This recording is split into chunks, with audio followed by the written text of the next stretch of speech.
Við erum komin til Ívars í rúmfattalagarnum og hann ætlar að segja okkur það sem framundan varðandi páskana. Sæll Ívar. Sæl og blessuð. Gaman að sjá þig. Sömuleiðis. Herðu, núna var tax-free-helgin að enda og allt vitlaust, eða ekki? Jú, það var allt alveg eins og hverju ári, þá verður allt alveg crazy í kringum tax-free, sko. Þannig en svo þegar það er búið, þá er náttúrulega sko líka vörutalningin búin og allt og nú fara allar nýju vörurnar að koma inn.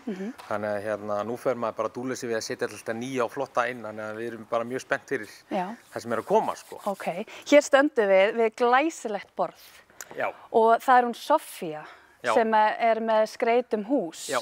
En það er ekki rétt hjá mér. Jú, hún kom til mín í gær og setti upp hjá mér 2 borð, stilt upp og alls konar allt dúllir í sem henni finnst. Hún náttúrulega sér þetta svo öðruvísi og nær að gera svo ofsalega fínt úr svo litlu og svona, þú veist. Og svo náttúrulega var hún svo æst yfir því allt nýja dótið sem var að koma. Þannig að hún er að búa til allt þetta nýja og gera fínt svona að því að páskarnir eru að koma og okkur langar til að hafa smá dúllís heima og þannig að við erum svo tilbúin. Þetta var það fyrsta sem ég sá þegar ég kom inn.